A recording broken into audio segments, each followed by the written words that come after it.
Buenas tardes a todos. Bienvenidos a nuestro ciclo de reuniones abiertas de equipos de investigación.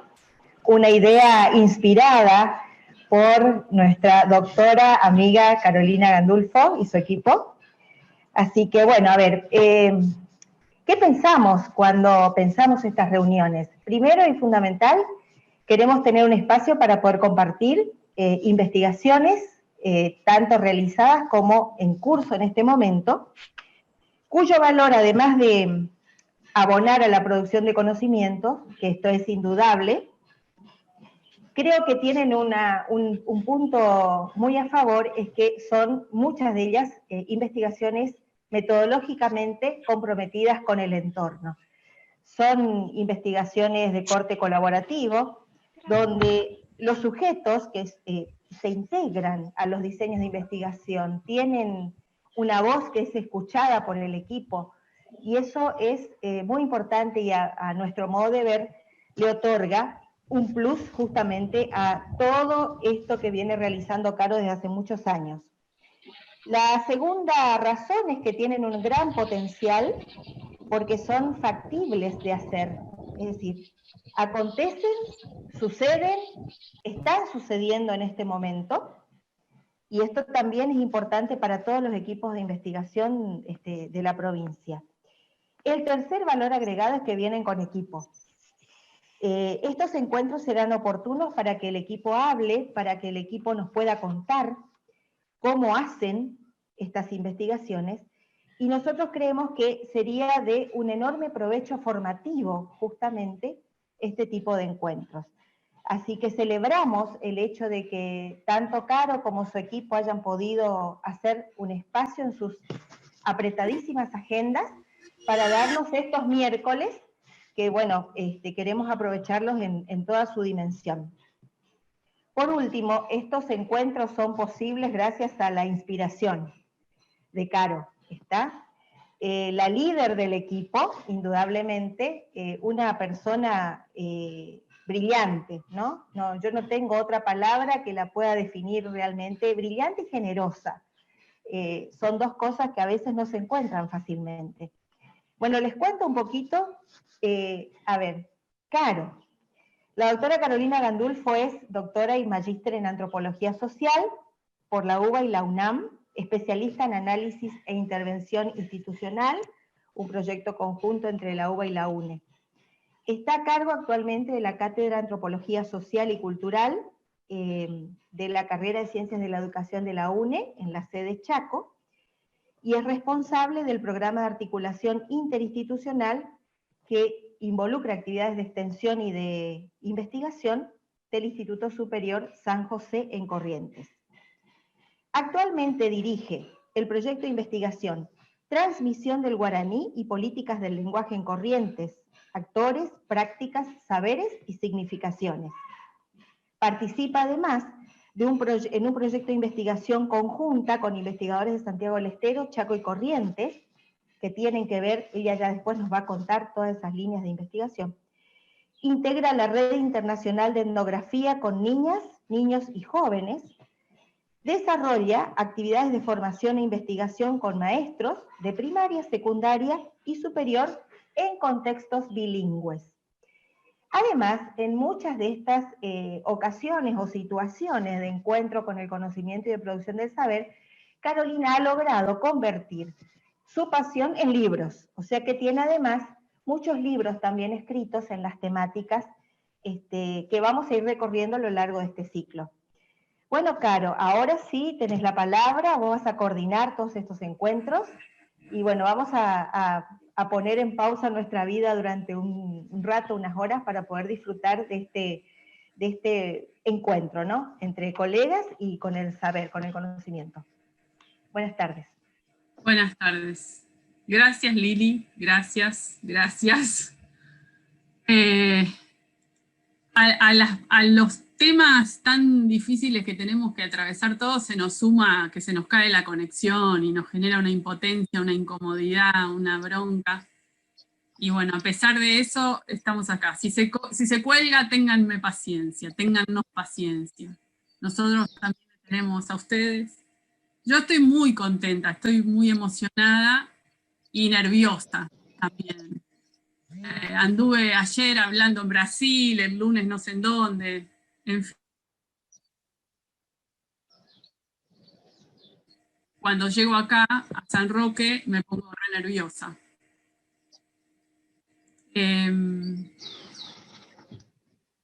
Es muy emocionante poder generar, aún en estas condiciones tan terribles, un encuentro, un intercambio entre nosotros, un lugar que para mí es tan importante y tan significativo, porque imagínense que yo hace más de 10, unos 12 años, llegué por primera vez al instituto a dar unas clases y bueno, y no me fui más, ¿no? Y me fui más para adentro, en realidad. Me fui al campo, me fui a la Elisa, con algunas profes que se prendieron en ese momento, Marigel, Romina. Y bueno, la verdad que todo, del día de ayer y hoy estuve así como muy emocionada por momentos, recordando muchas imágenes, muchas cosas. Me acordaba el día que salgo a la ruta sola en mi auto, que en ese momento era un Goldtrend. Me acordé mucho de esa imagen que me iba sola para San Roque, a un lugar que no conocía, con gente que no conocía, y bueno, y hoy es muchísimo, ¿no? Sobre todo este año. Y les cuento todo esto porque este es el tono que para mí tienen estos encuentros, ¿no? De mucha contradicción o ambivalencia en los sentimientos, porque no me gusta para nada estar así, no me gusta para nada no encontrarnos, no estar tomando mate, no estar sentados, en fin, con calor en el patio. Y a la vez estoy muy agradecida que, bueno, que se hayan enganchado con esta idea que empezamos a armar con Lili. La verdad que hace mucho, ya el año pasado veníamos con ganas de hacer cosas. Este año ya habíamos planificado un encuentro en junio, en mayo, junio, en fin, teníamos un cronograma de trabajo y bueno, y finalmente armamos este ciclo.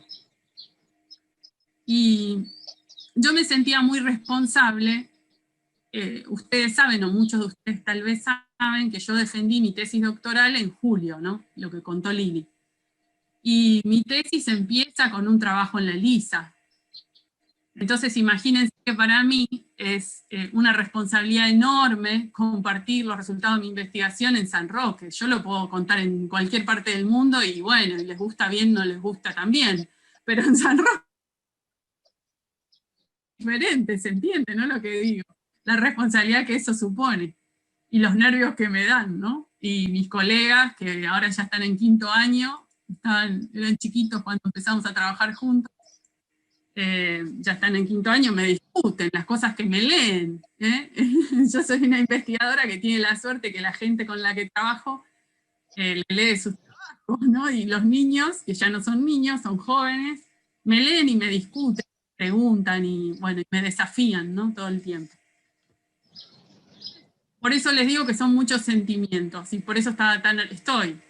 Y hablo un poco más así, a ver si me saco un poco los nervios o la emoción que tengo. Hay mucha gente, ¿no? Que durante mucho tiempo, durante mucho tiempo hicimos muchas cosas muy importantes para nosotros, para San Roque y para la provincia. Yo con eso me conformo. Hay otra gente que dice que lo que hacemos es muy importante para el país, para otros países. Bueno, eso no, ya me excede, digamos, ¿no? Con que sea importante y significativo a nosotros ya estoy bien. Pero es mucho lo que nosotros hacemos como equipo. Yo decidimos que no iba a presentar mi tesis en este ciclo, porque es mucho, es muy largo, esta como no es la manera, ¿no? Entonces lo que nos pareció mejor con Lili era como dar a conocer de algún modo, tal vez un poco superficialmente, capaz pecamos de eso, ¿no? Pero preferimos la extensión, es decir, dar a conocer eh, casi todo lo que estamos haciendo. Y por eso 4 encuentros, 4 ciclos. Y armamos 4 reuniones en este ciclo de noviembre, en la que en cada reunión vamos a ir contando distintos terminados, otros muy avanzados. y otros iniciándose. Nuestra idea es compartir cuáles son nuestras preguntas, cuáles son los temas que investigamos y de qué manera lo vamos haciendo, ¿no? De qué manera vamos haciendo nuestro trabajo. En este ciclo diríamos que casi vamos a compartir los últimos 10 años de la línea de investigación que ya lleva 20 en nuestra provincia, desde que arranqué allá por el 2000 o 99. Y los que vivimos en el 99 saben que nos marcó un antes y un después, como este 20, ¿no? Que nos va a marcar un antes y un después. Hoy, fundamentalmente, en la reunión de hoy, lo que les vamos a proponer es compartir con ustedes, pensar con ustedes, algo que para nosotras es muy importante, que es la investigación al servicio de la imaginación, podríamos decirlo así. Yo hace muchos años que vengo pensando y vengo diciendo que nos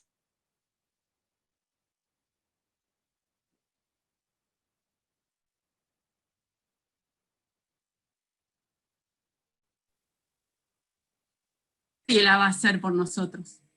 Nadie. La tenemos que hacer nosotros. Pero a la vez, cada uno diría, bueno, pero ¿cómo la hacemos? Y sí, yo no sé cómo se hace. Eso con seguridad que no lo sé. Pero la investigación nos sirve para ir pensando, para ir probando cuáles estrategias, qué cosas podrían funcionar mejor. Entonces hoy queremos compartir con ustedes algo que nosotros venimos pensando hace mucho tiempo, que es que nosotros creemos que nos gustaría, deberíamos en un sentido más de deseo, ¿no? Que de deber. Desearíamos una educación que fuera bien pertinente, ¿no? Es decir, que realmente fuera significativa para nosotros, para nuestros chicos, para nosotros mismos, ¿no? Como profes, estudiantes, maestros. Y en ese sentido, pensamos que tenemos que diseñar nosotros, de nuevo, nosotras, nosotros, ya no sé ni cómo hablar con el género, un currículum que le llamamos propio, ¿no? Un currículum nuestro, que tenga las cosas que nos interesan y nos importan y nos sirven. Sin descalificar, sin desmerecer, sin dejar de... llámenle como quieran. Yo de esas palabras, yo no sé, nada de currículum, pedagogía, no sé. Ustedes van a saber de eso y le pondrán las palabras. Pero en esa búsqueda de la educación bilingüe para Corrientes, nosotros creemos que hay que la producción curricular, es decir, producir conocimiento sobre el currículum, lo tenemos que hacer nosotros. Y hay muchos aspectos. Uno de los aspectos, o gran aspecto en este sentido, serían lo que nosotros llamamos los saberes locales o los saberes comunitarios. Aquellos saberes, conocimientos que circulan en nuestras comunidades, que circulan entre nosotros y que no siempre tienen el valor o no siempre se les da el valor o el estatus, bueno, para que sean tan significativos como otros, ¿no? Ni unos ni mejores ni peores, pero porque los conocimientos que nosotros tenemos no pueden ser importantes también, ¿no? Por eso hoy el eje de trabajo es el de los saberes. En esa línea nosotros también venimos pensando en cómo producir materiales didácticos acordes a esos saberes. Y bueno, y tenemos varias investigaciones que han ido en esa línea, que están yendo en esa línea, y que es la que hoy vamos a compartir 3 trabajos. Uno, por supuesto, y el primero,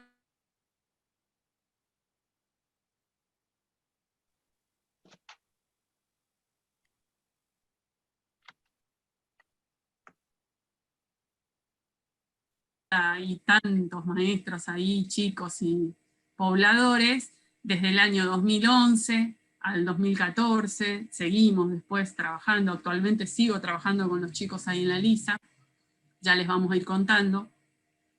Después vamos a compartir con ustedes un proyecto muy incipiente, casi les diría recién formulado, lleva un año de pensarse, pero como un proyecto recién formulado, que es sobre el chamamé, el lugar del guaraní, el chamamé. Y después vamos a compartir otro proyecto que está muy avanzado, y de hecho ya tenemos publicaciones de materiales didácticos, que es sobre las hierbas medicinales y sus usos en la zona de San Luis del Palmar, ¿no? Donde Mabel también estuvo involucrada, y una de las chicas del equipo, que es Flor Conde, va a compartir con nosotros, y Guada Quiroz va a hablar del proyecto de chamamé. La propuesta del trabajo es la siguiente. Ellas van a tomar 10, 15 minutos cada una para contar un poco algunos aspectos del proyecto. Todo esto se está transmitiendo en YouTube, en nuestro canal, para que, bueno, los que no han podido acceder al Zoom puedan estar compartiendo, escuchando. Una vez que ellas terminen la presentación, nosotros vamos a cerrar la transmisión y vamos a hacer un trabajo de taller en lo que el Zoom nos permita. Vamos a extremar la posibilidad del uso del Zoom para el intercambio. Eso lo dejamos para después las explicaciones, pero es un poquito el propósito de hoy, que nosotros compartamos, pero que también podamos conversar. Porque si no, bueno, a mí no me gusta sino hablar nomás y no conversar, sobre todo estando en San Roque, ¿no? Así que si les parece bien, yo dejo de hablar y le voy a dar paso a mi compañera, mi amiga, la copoblana sanroqueña, Mavi Miranda, con quien hace más de 10 años venimos trabajando juntas, soñando juntas, haciendo tantas cosas juntas, y que fue mi compañera de lujo en la investigación que hoy va a compartir ella con ustedes, que también es un lujo que lo haga para mí. Así que le doy paso a ella para que nos cuente esa investigación en Colonia La Elisa.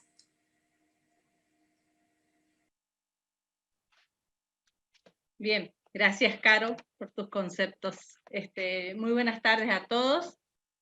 Seguramente todo el mundo me conoce. Soy Mabel Miranda, en este momento directora de una escuela de San Luis del Palmar. Pero en el 2010 empecé a trabajar en Colonia La Elisa como directora de la escuela número 216, de Malvinas, Gabino Ruiz Díaz. Y cuando empecé a trabajar ese año, empecé a la vez una capacitación con Carolina y su equipo sobre alfabetización inicial en Salada, durante 2010 y 2011. Ahí nos conocimos y ahí ella me propone, en 2011, cuando estábamos terminando el proyecto me propone trabajar en la escuela. La verdad que sobre el guaraní, quería hacernos caracterización sociolingüística de la zona.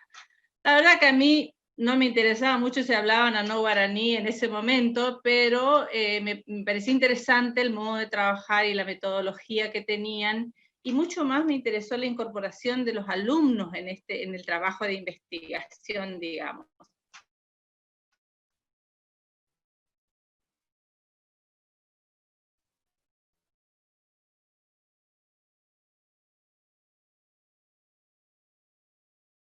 En 2011 las contrataciones con los docentes, le propusimos a los docentes trabajar sobre este proyecto.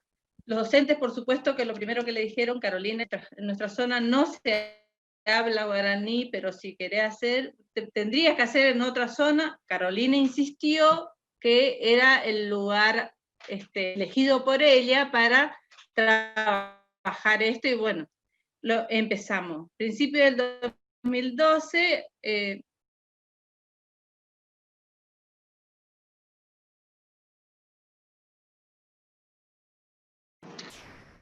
perdón, me fui. Bien, ¿Volví? me fui. Dale. No sé dónde me quedé. Principio del 2002 empezamos a trabajar presentando el trabajo a los alumnos con mucho entusiasmo, por supuesto, se engancharon enseguida. También presentamos a los tutores a principio de año, quienes sorprendidos por la incorporación del guaraní en la escuela, también lo aceptaron. Esto era necesario porque los chicos...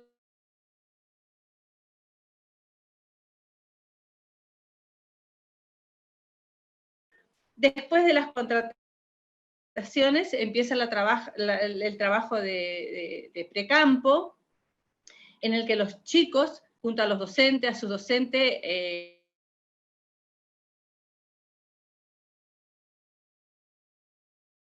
preparar el dispositivo, las preguntas, el cuestionario.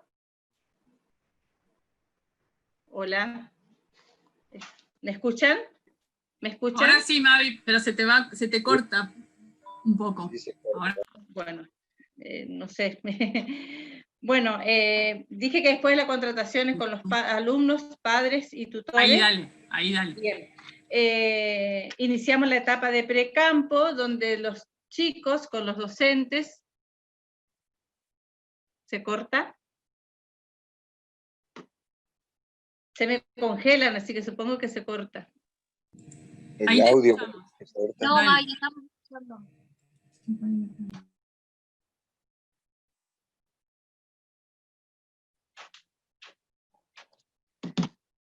¿Chicas?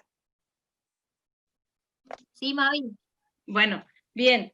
La etapa de precampo, los chicos realizan el cuestionario que iba a servir para la entrevista, ese dispositivo que lo prepararon entre ellos, con las preguntas que ellos querían hacer, para saber si se hablaban o no guaraní dentro de la comunidad. Mientras los chicos practicaban las entrevistas, practicando el uso de la tecnología, como ser grabadores, cámara de fotos, las cámaras, entonces otro grupo elaboraba un mapa del paraje, junto con los más chiquititos inclusive, el mapa del paraje para poder hacer distribuir los chicos y las entrevistas, los grupos de entrevistas. La verdad que en esta tarea tuvieron mucha participación dos chicas que estaban en el IFD, que fueron Verónica Zacarías y Ana Germán, que nos ayudaron en esta etapa, inclusive en la etapa de trabajo de campo. Este trabajo de campo se hizo a fines de 2012 y a fines del 2012 y a principios del 2013 fueron 2 jornadas de trabajo de campo donde los chicos se iban con su entrevista y entrevistaban a los pobladores de la comunidad en sus casas, en donde estaban trabajando, en la huerta, en la chacra, donde los encontraban, hacían las entrevistas, grababan, tomaban nota. En esto quiero destacar que en el primer trabajo de campo estuvo muy apoyado por los docentes, los docentes estuvieron como muy encima, pero en la segunda, después de un análisis bastante, unas conversaciones bastante analíticas que hicimos, en la segunda trabajo de campo los chicos realmente fueron prácticamente solo a hacer las entrevistas. Después eso terminamos, después siguió en 2013 ya, venía la etapa de análisis. Todas estas entrevistas fueron desgrabadas por los alumnos del Instituto de Formación Docente, y el análisis, los chicos empezaron a preguntar cómo seguía la investigación. Después de haber hecho sus investigaciones, sus entrevistas, querían saber qué pasaba con el material, que ellos querían seguir formando parte de todo esto. Entonces decidimos entre todos que los chicos formen parte del análisis. Es así como lo que hicimos en la escuela, porque teníamos el corpus de las entrevistas desgrabadas, entonces distribuimos a los distintos grados por preguntas. Todas las preguntas 1, 2 y 3 analizó un grado, todas las preguntas 4, 5, 6 analizó otro grado. Y así los chicos y los maestros, con estrategias inventadas por ellos mismos, categorizaron las entrevistas de este modo. Cada uno a su modo caracterizaron las entrevistas. Y con esa caracterización, los chicos tuvieron sus primeros resultados, sus primeras conclusiones, por supuesto, porque en base a ese análisis se tenía que elaborar el informe. Y bueno, los chicos llegaron a una conclusión, hicimos una feria de ciencias, la feria de ciencias fue esto, cada chico contó, y al final, bueno, la invitamos a Carolina, y entonces esta fue la conclusión a la que llegaron los chicos después del análisis. Los pobladores hablan poco guaraní, saben mucho, les gusta hablar pero no se acostumbraron porque pensaban que era de mala educación, y muchos les prohibían usarla. Con esa potente conclusión de nuestros alumnos, se elaboró el informe y se empezaron a hacer las presentaciones. Estas presentaciones se hizo primero en la escuela, a devolución, digamos, para lo que también trabajó toda la escuela. El informe se dividió en distintas partes y cada grado presentó parte del informe. Algunos presentaron con carteles, otros con dramatizaciones, otros con un guión que fue publicado después los chicos de quinto grado, y otros presentaron el proceso de la investigación completo con fotos y descripción. Le vamos a compartir ahora un videíto para que vean, Carito, si querés compartir el video.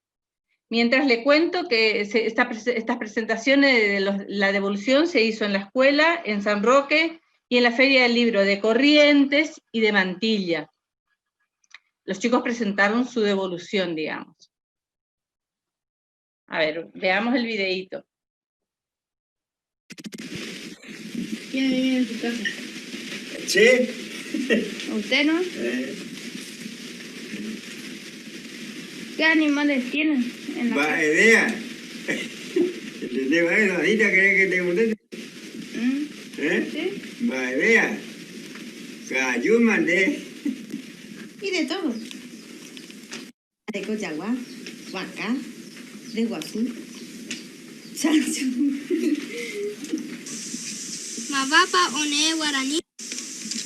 ¿Quién habla en guaraní? Todo. Maapa oñe guaraní. Nada. ¿Mi papá? Muy poco somos Saúl, mi papá y yo y los chicos que me entienden, pero no, casi no hablan. ¿En qué momento habla guaraní? Cuando encuentre una persona que hable guaraní. ¿En qué momento hablan guaraní? ¿Con quién hablan? ¿Cuándo están haciendo tipos? Hablan guaraní. Ya no sé hablar.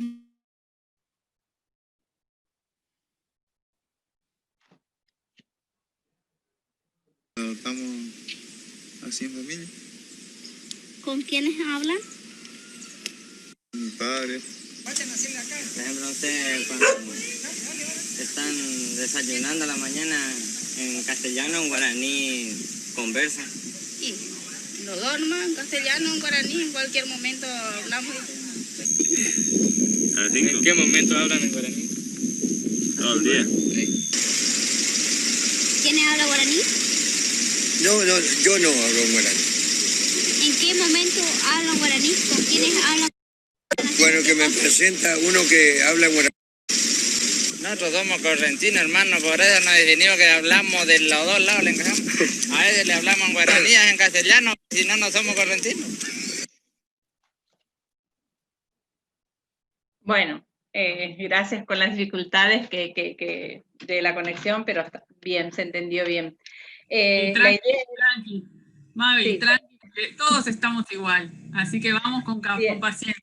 Bien. Bueno, en la etapa de análisis realmente surgían muchas preguntas.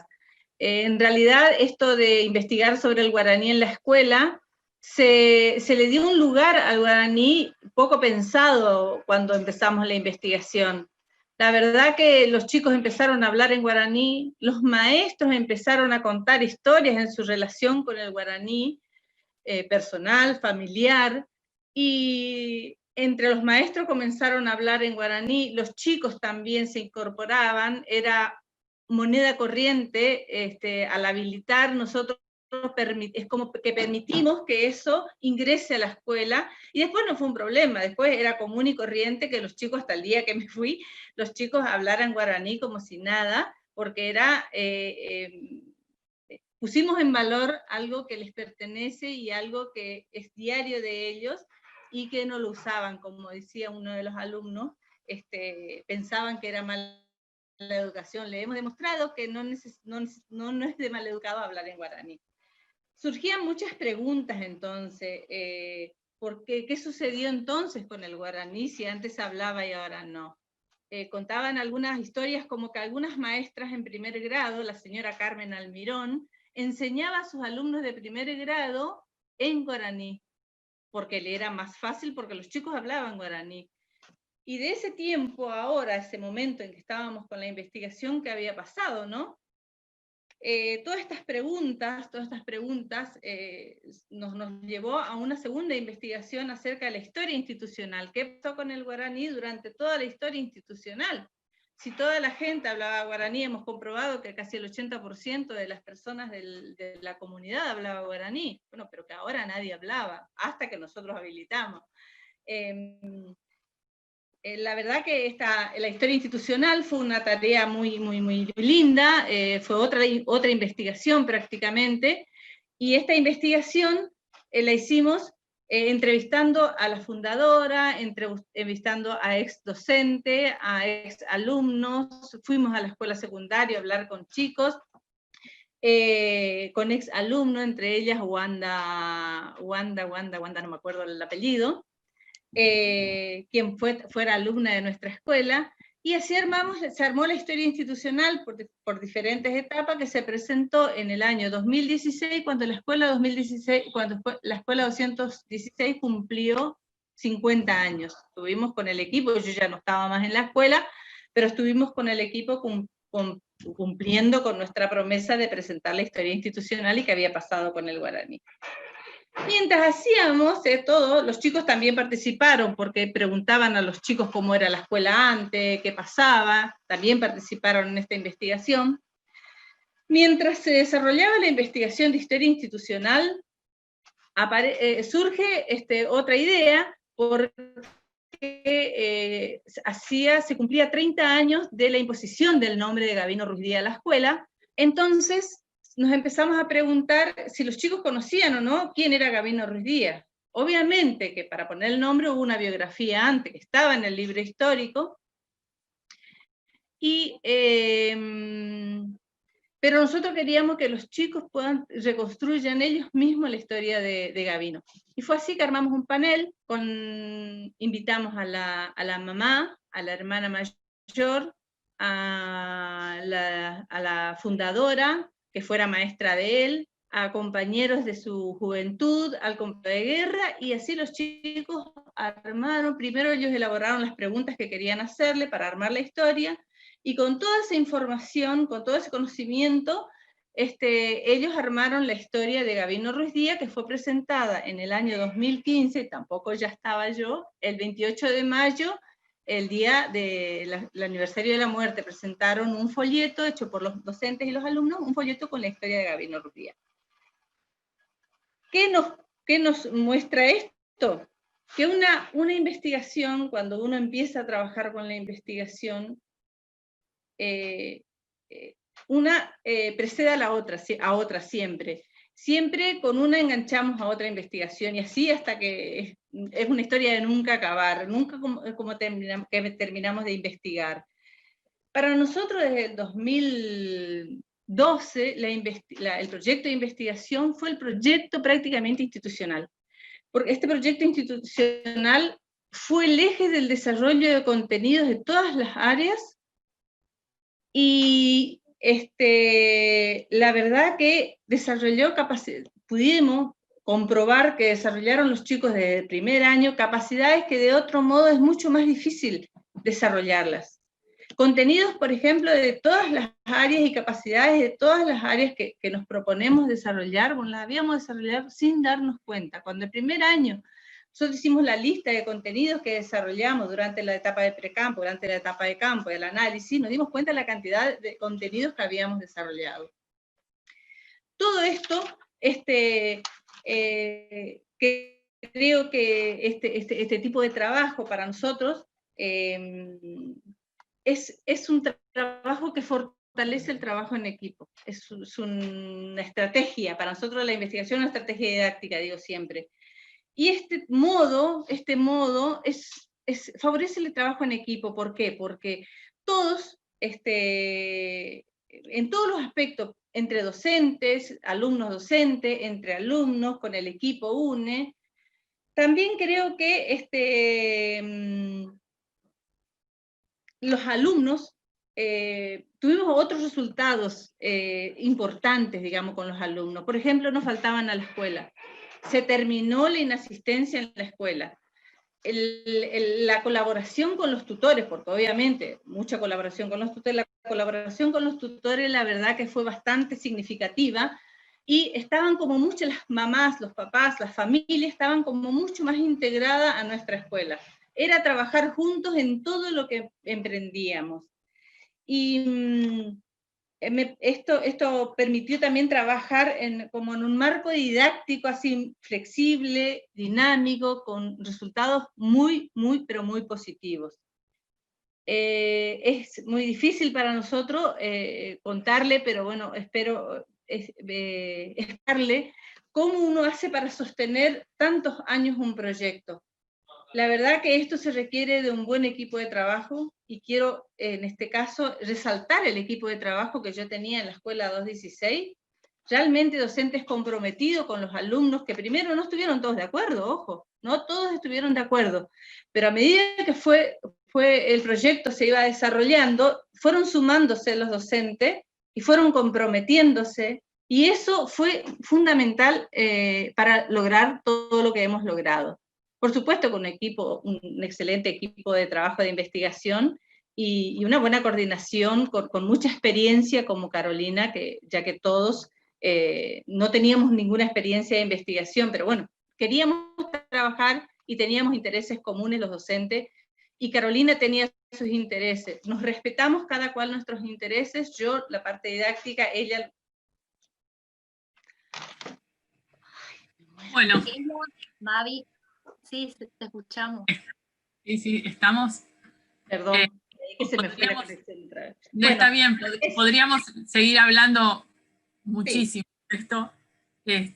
Una sola cosa, yo por más que era la coordinadora no sabía bien cómo hacer las cosas ahí con los chicos, ¿no? Eso lo fuimos aprendiendo juntos también. Le voy a pedir a Guada, no sé cómo estará su conexión, pero yo estoy igual. Así que Guada les va a contar un proyecto que están haciendo, que bueno, que a mí me encanta, y que yo estoy muy activamente participando en él, y Guada les va a contar un poquito. Cualquier cosa estoy acá. Guada Quiroz, hola. Que está en San Miguel en este Dale. momento. Hola, Caro. Hola. ¿Me escuchan? Sí, dale. ¿Se me escucha bien? ¿Sí? Hola, buenas tardes a todos y a todas. Bueno, como decía Caro, soy Guadalupe Quiroz. Estoy en este momento en San Miguel, Corrientes. Soy de acá, nacida y criada. Y nos conocemos con Caro desde el año 2012. Fui su alumna en 2013 y a partir de ahí ya decidí acompañarla y colaborar con ella y con las cosas que se hacían en la cátedra. Actualmente soy profesora en Ciencias de la Educación y bueno, estoy en la licenciatura en Ciencias de la Educación.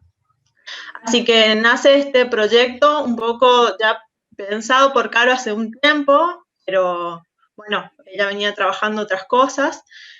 Y para comentar primero, quisiera contarles cuál es la situación en la que decidimos con Caro. Bueno, Caro me propone y yo decido que sí, efectivamente quiero llevar adelante el proyecto. Fue el año pasado en la Feria del Libro de Cacatí, donde las hermanas Veras presentaron un libro de los 50 años de su trayectoria artística y musical, La Mesera. Y bueno, en un momento, ¿se me escucha bien? Sí, dale. Dale. Sí, perfecto. En un momento, bueno, abren el micrófono a la gente para que se le hagan preguntas, y yo no había hablado con Caro estaba a mi lado, habíamos ido juntas, pero a mí había algo que me sonaba hace rato, me estaba dando vueltas hace rato en la cabeza, y era un poco pensar cómo el chamamé se encuentra o cómo aparece, cómo está y vive en la vida de los músicos, de los artistas chamameceros. Y entonces les pregunto, ¿qué lugar tiene el guaraní en su carrera y en su vida, les digo, a ellas. Y bueno, empezamos a hablar y bueno, ellas contaron. Y entonces Caro grabó toda esa partecita y cuando terminó la feria y el show de las veras y bailamos y cantamos y los apuntales, estuvimos con Caro, fuimos a cenar. Y bueno, y ahí charlamos y Caro me decía que ya tenía hace rato pensado y que en algún momento quería hacer esta línea de investigación sobre el guaraní y el chamamé, una relación poco estudiada hasta el momento, por lo que nosotras pudimos ir colectando, digamos, información. ¿Se me escucha bien? Sí, dale, dale. Sí, te avisamos si no. ¿Sí? Dale, dale. Dale, porque veo que se corta y por ahí creo que no me Vos avanzá. Bueno, por lo que pudimos ir viendo en este tiempo que empezamos a armar el proyecto, nos dimos cuenta de que realmente es un poco explorado, digamos, esta relación entre estos dos campos, o dos saberes, el guaraní y el chamamé por otro lado. Entonces nace el proyecto que se llama Los usos y significaciones del guaraní en el chamamé, análisis de composiciones e interpretaciones. Y bueno, este proyecto tiene como una peculiaridad y que es que nació, bueno, lo fuimos armando con Caro, pero a la vez tuvimos el apoyo, el aporte, el acompañamiento, tenemos el acompañamiento de Rafaela Vera, que es una de las hermanas Vera, y que para nosotros tiene mucha importancia que ella esté y que nos acompañe y nos dé la mirada, digamos, con respecto al proyecto y con respecto al campo del chamamé en particular, ¿no? Entonces lo que nos proponemos con este proyecto es caracterizar el modo en que el chamamé, o sea, que el guaraní aparece en el chamamé, y esto lo vamos a hacer a partir del análisis de interpretaciones y de letras chamameceras. Chamamé, entiéndanlo como puede ser un chamamé, puede ser un balseado o puede ser un rasguido doble, que son nuestras tres variantes musicales del repertorio folclórico chamamecero de Corrientes. Entonces, por ahí la idea es analizar esas letras, esas composiciones, y ver de qué modo aparece el guaraní en estas composiciones desde los años 1930 hasta la actualidad. 1930 es el año en que se identifica que aparece el primer registro de una canción con el género chamamé. Hasta la actualidad es la idea poder mirar eso y también ir caracterizando cuáles son los compositores o las compositoras, de qué lugar provienen. Y si se hace alusión al guaraní, ¿qué se dice sobre el guaraní? O sea, ¿qué significaciones hay dando vueltas en relación a nuestra lengua? Para esto también pensamos en entrevistas con compositores, con intérpretes, compositoras e intérpretes mujeres, con estudiosos como Enrique Piñeiro y Subieta, el Topo Subieta, me acuerdo solo de su apodo, que se llama Pedro, si mal no recuerdo, pero es el Topo. Bueno, hablar con ellos y poder también analizar a partir del intercambio con estos compositores e intérpretes, y junto con el análisis documental que haremos, bueno, ir caracterizando el modo en que el guaraní aparece en estas composiciones e interpretaciones chamameceras. Muchas gracias. ¿Algo más, Caro, que quisieras? No, qué sé yo, tantas cosas para contar de cómo pensamos todo esto, pero creo que está bueno cómo lo presentaste. Hay algo que siempre jorobamos en el equipo, que es cuando uno habla y dice chamamé o guaraní, podría intercambiar las palabras y podría casi decir lo mismo. Si ustedes hacen la prueba, a nosotros nos pasó muchas veces, incluso Guadalupe tuvo furcios y dijo chamamé en vez de guaraní, y eso es algo que a mí me causa intriga, ¿no? ¿Qué tenemos ahí para encontrar? Aparte de que nos encanta el chamamé y que no podemos vivir sin chamamé y que no sé qué vamos a hacer este verano, sin el festival. Pero bueno, esto está como empezando. todo lo que sean aportes, bienvenidos sean. De letras de chamamé en guaraní, vamos a recibirlas con gusto. Bueno, le vamos a dar paso a Flor, que nos va a contar un tercer proyecto que está muy avanzado. No podríamos decir concluido, pero está muy avanzado en San Luis del Palmar. Flor, cuando quieras. Sí. Hola, buenas tardes. Primero, estoy como con dos pantallas. Voy a compartir pantalla, les voy a presentar un videíto y después me presento y demás. 2 segundos, a ver. Comparte. Me avisan cuando se ve. Va. Dale. Ahí, Flor. Ahí se ve. Sí, se ve.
audio y me tengo que conectar acá.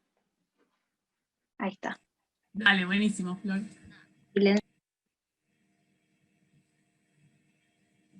Activa tu audio. Activa tu audio. Ahí está. ¿Ahí me escuchan? Dale. Sí. Bueno. Bueno, yo soy Florencia Conde. No sé si me conocen como Mabel, porque no soy de San Roque, pero soy de Chavarría, de muy cerquita. Y elegimos el video un poco por dos cosas, para que puedan ver un poco los paisajes, los chicos trabajando, pero también porque muchas de las actividades son similares al proceso que se hizo en ELISA. Entonces era una manera de sintetizar nuestro modo de hacer las cosas y elegimos por eso.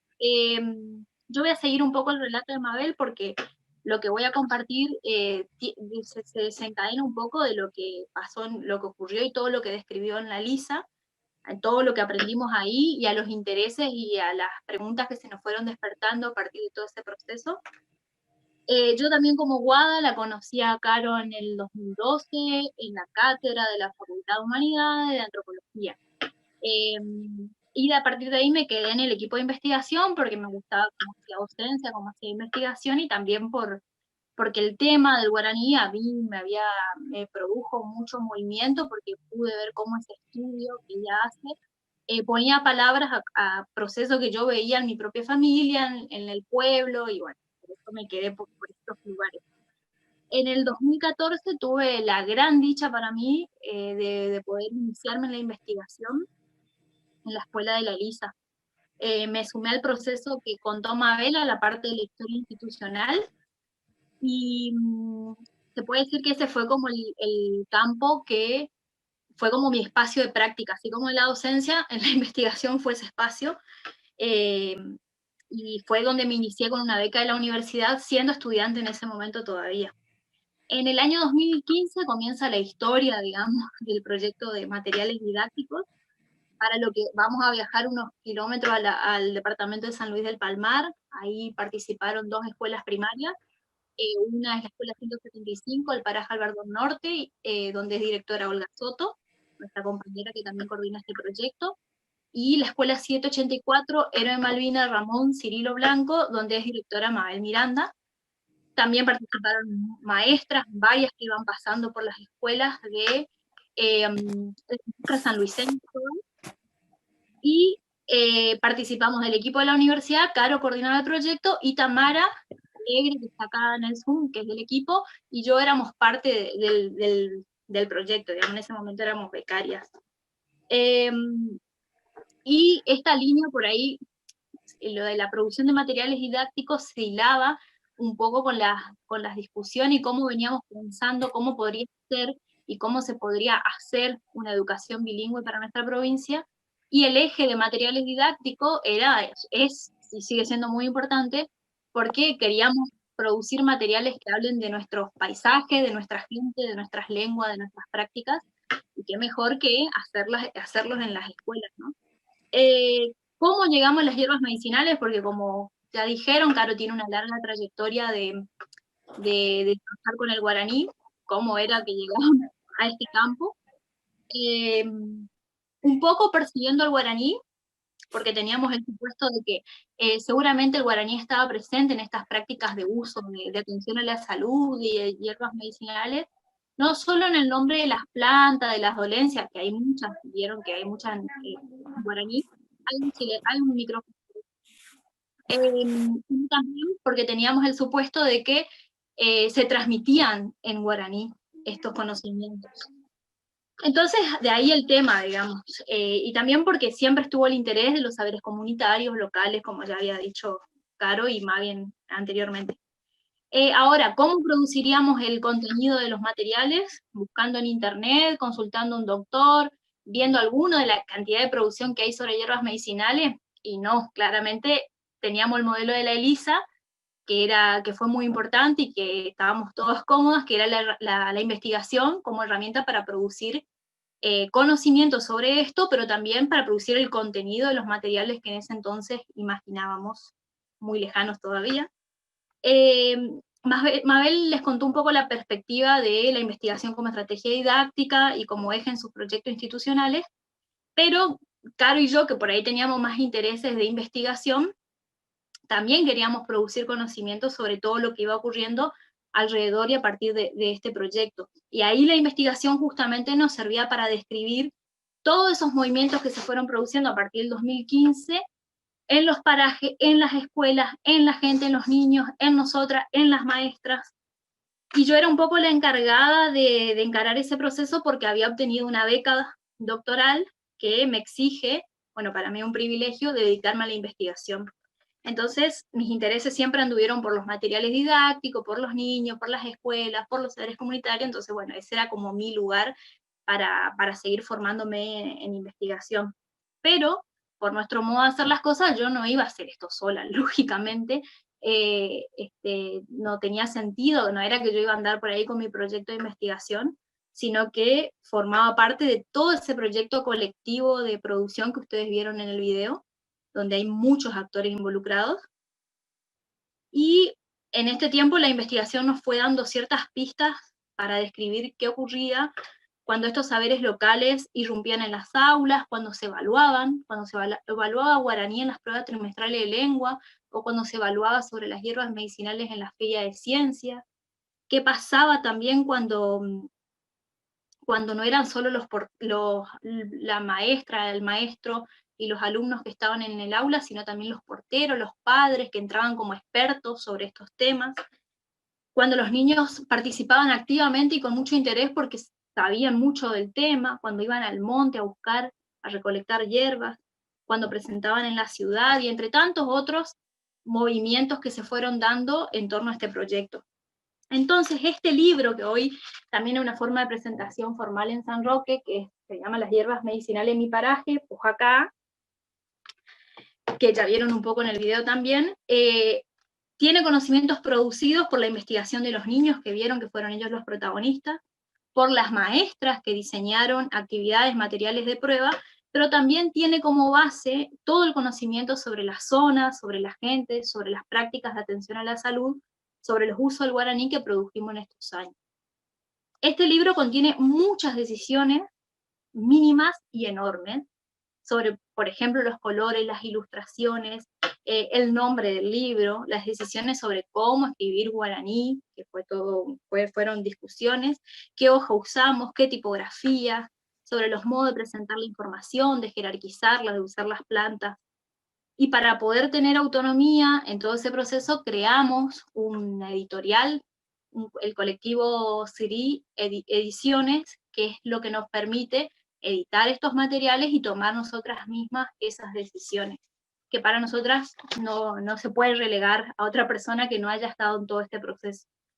Bueno, y otras cosas es que muchas de las plantas que están acá atrás, que están en el libro, tienen historias de las personas, de las familias que nos fueron abriendo sus puertas, sus montes, sus patios, para recoger las plantas, y también que estaban muy orgullosas de que esos remedios caseros formen parte del libro de las escuelas. Otras de las plantas, como las dos de la tapa, el llantén y la flor de murucuyá, guardan como historias de los recorridos que hacíamos con los niños por los patios de las escuelas para identificar cuáles eran las mejores, que después, con la incorporación de los diseñadores que tuvieron la idea de escanear las plantas, los diseñadores Eugenia y Ramiro, que son diseñadores correntinos, algo importante también para nosotras. Ahí voy admitiendo gente. Cómo los chicos veían con asombro cómo esas plantas de los patios de sus escuelas se convertían en imágenes con tanto detalle y nitidez como son las que están en el libro. También hay rastros de estos movimientos que les digo que que nos fueron ocurriendo en este tiempo, y yo siempre hablo de una receta bilingüe para la tos que está en la página 29, porque a mí me emociona mucho, entonces siempre hablo de la misma, y digo que detrás de esa esquelita hay un proceso colectivo. Esquelita digo porque el sentido era como reconstruir como una receta de esas que se escriben en esquelita y que se transmiten de generación en generación, entonces está como con ese sentido en el libro. Tiene por detrás todo un proceso de producción colectiva, de elaboración colectiva, entre una maestra que después de muchos años de antigüedad descubrió que cuando usaba guaraní vivía uno de los momentos más felices de su trayectoria profesional, y de niños y niñas, alumnos de esa maestra, de la señora Betty, que estaban en esa clase felices, estaban convencidos y hasta un poquito agrandados estaban, que iban tomando decisiones de escritura, que discutían a la maestra, que eventualmente hacía una sugerencia de cómo escribir en guaraní, pero también discutían a las normas de escritura que más difundida acá en la provincia sobre el guaraní, pero sobre todo estaban dejando en evidencia dos cosas. Una era que ponían en tensión el discurso de que en la provincia los niños ya no hablan más guaraní, que es ampliamente difundido, y estos niños estaban no solo hablando guaraní en el aula, en situación de clase, sino también estaban escribiendo en guaraní. Y otra de las cosas que ponía en evidencia, que nos mostraba esa clase tan hermosa, es que en las escuelas con el tiempo, porque tampoco es un proceso de la noche a la mañana, el guaraní deja de producir silencios, vergüenza, desconfianza, como nos ocurrió a todos en la Elisa inicialmente, en San Luis inicialmente, y nos mostraba que también nos podemos hallar usando guaraní, aunque no todos entendamos, que es algo que ocurre, Mabel no se identifica como hablante, sin embargo en su escuela pasan estas cosas, incluso aunque no todos hablemos. La habilitación del guaraní, como dice Mabel, produce movimientos en todos los actores.